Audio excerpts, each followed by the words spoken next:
السلام علیکم ملګرو. نن د قرآن پاک د سوره بقره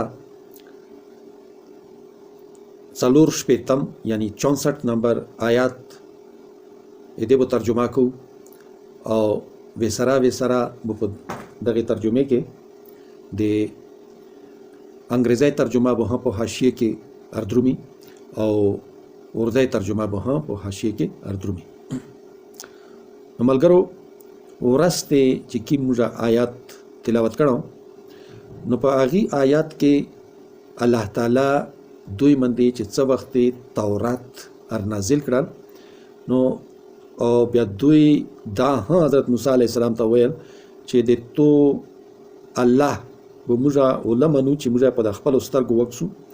نو ورسته آیاتونو کې دا غاټ ټوله کې سر غولې دو چې دوی کې بیا زنه کسان لوړل.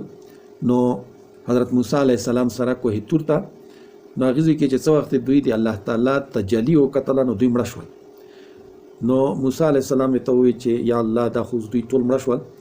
نو اوس دوی خو تر ژوند دي کې چې دوی گواہی وکړي چې موږ الله قتل ده کني دوی خون به هغه امونه ده بدل خو دی بیا یعنی مو بیا زوري په دغه باندې چې دا خو الله وغیرہ ته نو بس تو صرف دا کسون د مړونې ته ولته کې بوتلیو چې دا تمړه کې. نو الله تعالی هغه ژوند کړل هغه گواہی ور کړل خو گواہی تاسو هغه ور کړل چې او موږ الله قتل ده. خو الله دا وایي چې کوم څه چې دی کې دوی ته اسون لیدای شي هغه ده او دوی ومني او باقي دی پرېږدي. نو دوی ته یو چایس یعنی دا غلط بیانی چې کیما ورشله نو هغه چې تورات سټډي کړل نو ویتي چې به دا ټول ګروم دا موږ دا نه من. اوس دلته کې الله تعالی دوی باندې د ورسته 3 نمبر آیات چې کیمو د کې الله تعالی یې چې مو فرشتو ته دا حکم ورکړل چې په دوی باندې د کوه تور چې کیم دا د ارچکا او په دوی باندې پوسنا معلق کا یعنی په ځای نه چې دوی ته ډور ودرېږي او که دوی نه مني نو بیا دا کوه تور په دوی باندې پوسنا ار پرېږ دا چې دوی چتی. نو ای ډور دی واجنا دوی آغا احکام اومنل او تورات دوی وعده وکړه چې موږ به کوندې دغه منو. نو اوس دلته کې دوی بیا د هغه وعده نه لوړل منکر شول. الله تعالی ویته یی چې بسم الله الرحمن الرحیم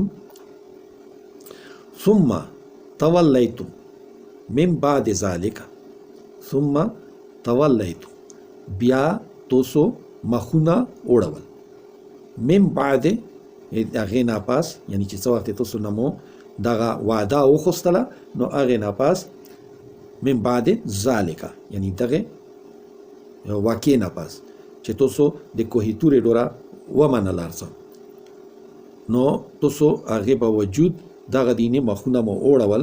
اوس اپل الله تعالی ویتی فلو او کنوا لا فضل الله فلو لا او کنوا فضل الله الله فضل علیکم پتوسو باندې فلو لا فضل الله علیکم ورحمته او رحمتونه دی اغا یعنی دی الله دا ډیر په الله باندې ګرون کوم او ته یای ها الله تعالی چې تاسو مې په د ټولو علمونو کې ډیر زیات زون تر نږدې کړیو یعنی په ټولو علمونو باندې مې تاسو ته فضیلت ورکړم. نو دلته کې دا هغه فضیلت دی وجنا چې دا الله تعالی باندې ډیر محبوب قوم و. نو الله تعالی ویتی یای چې کا تاسو باندې د مو فضل نوا یعنی الله تعالی فضل نوا او په تاسو د هغه رحمتونه نوا لکنتم من الخاسرین نو تاسو وہ بیا لکنتم توسو بیا وہ من الخاسرین د نقصان او چتول ولنا یعنی توسو د خسارې ولنا دا خو د مو فضل کرم چې او سره سه توسو چلیږو یا چلیدلو کني توسو نقصان کې یعنی نقصان او چتول ولو.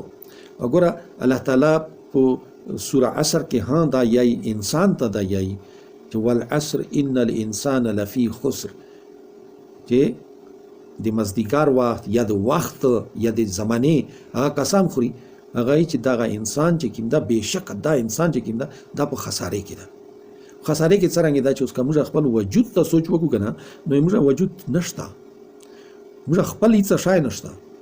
دا ټول هر څه شی چې کوم څه دي د الله تعالی موږ سره کړي دي د هغې شی ده.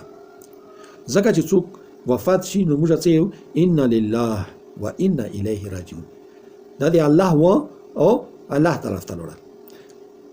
نو دا چې څه شی هم دي که نه هغه څه شی دي انا لله، الله طرف نه دي. نو موږ سره چې څه شی دي دا ټول د الله طرف نه دي.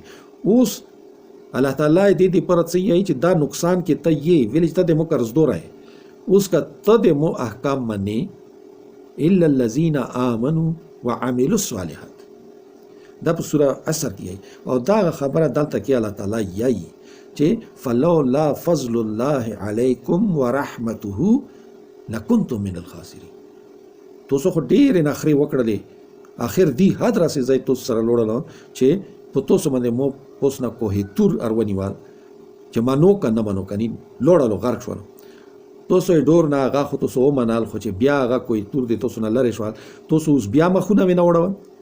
نو الله تعالی وایي چې فلولا فضل الله علیکم، که نه وه د الله تعالی په تاسو باندې فضل او رحمتونه و رحمته لکنتم من الخاسرین، نو تاسو وو د نقصان چې ګولو ولا نه. ملګرو نن دغې ځای راسې بلې ترجمې راسې اجازت غواړم. الله حافظ.